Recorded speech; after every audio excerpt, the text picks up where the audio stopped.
میرے بھائیو عجیب معاشرہ ہے، درد دل سے یہ بات کہہ رہا ہوں، اور اعتراض کوئی نہیں ہے۔ سیلیبریٹیز ہیں، اداکار ہیں، فنکار ہیں، کرکٹرز ہیں، آپ ایک رات کا ان سے کنسرٹ کروانا ہو، ہمارے معاشرے میں گانا گوانا ہو تو 2 کروڑ روپے کی ایک نائٹ ہے جی، فلاں بڑا مشہور گلوکار ہے جی، 5 گھنٹے کا 2 کروڑ روپیہ لیتا ہے۔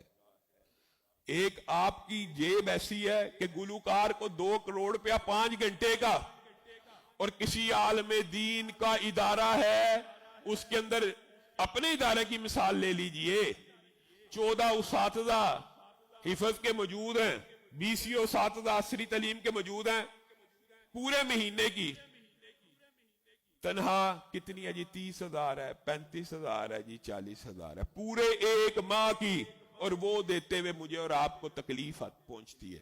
اور 4 یا 5 گھنٹے سیلیبریٹی کی اس کی فیس 2 کروڑ ہے، اس سے گانا بھی گوائیں گے، اس سے اپنے ایمان کا جنازہ بھی نکلوائیں گے، اور اس کے ساتھ ایمان کا بیڑا غرق بھی کریں گے، اور اس کی خوشامد بھی کریں گے، اور جاتے جاتے اس کو 2 کروڑ بھی دے دیں گے۔ ایک تو یہ بات ہو گئی۔ علماء ان کے لیے انفاق فی سبیل اللہ نہیں ہے، جنہوں نے آپ کی آخرت کو بھی سنوارنا ہے، جنہوں نے آپ کے لیے آپ کے ایمان کا بیڑا غرق نہیں کرنا، آپ کے ایمان کو اور آپ کو راہ ہدایت دکھانی ہے، صراط مستقیم۔ ان اداروں اور ان دین کے جو مراکز ہیں، ان کے لیے آپ کے پاس پیسہ نہیں ہے، اور مجھے دکھ اور ہوتا ہے، اعتراض نہیں ہے لیکن دکھ ہے۔ وہی اداکار، وہی سیلیبریٹیز، وہی کرکٹر، وہی گلوکار، وہی فنکار، یہ زکوٰۃ جو آپ کے مالوں کو پاک کرتی ہے اور حق تھا اللہ کا کہ ان کو دی جائے، یہی سیلیبریٹیز نے اپنے بھی ادارے بنا لیے ہیں۔ کوئی اعتراض نہیں ہے، بنانے چاہیے، خدمت حلق کا کام ہونا چاہیے، لیکن یہ کیا ہے کہ زکاتیں بھی انہی کو دی جا رہی ہیں۔ زکات بھی وہی فنکار جس کو 2 گھنٹے کا 2 کروڑ دیتے ہو، اسی فنکار نے ہاسپٹل بھی بنایا ہوا ہے، اب زکات دینے کی باری بھی آئی ہے تو اسی کو دینی ہے۔ یہ کیسی عقل ہے؟ کچھ غور کریں۔ میں کسی کرکٹر، کسی فنکار، اداکار کے ادارے کو تنقید کا نشانہ نہیں بنا رہا، دیں، لیکن غور تو کریں کہ ان کے 2 گھنٹے کی قیمت بھی کروڑوں میں، اور زکات جو آپ کے مالوں کو پاک کرنے کے لیے خالص للہ فی اللہ آپ نے دینی تھی، وہ بھی انہی کو اداروں کو۔ تو یہ دین کے ادارے کیسے چلیں گے؟ یہ دین کے مراکز کیسے چلیں گے اگر آپ لوگ ہی؟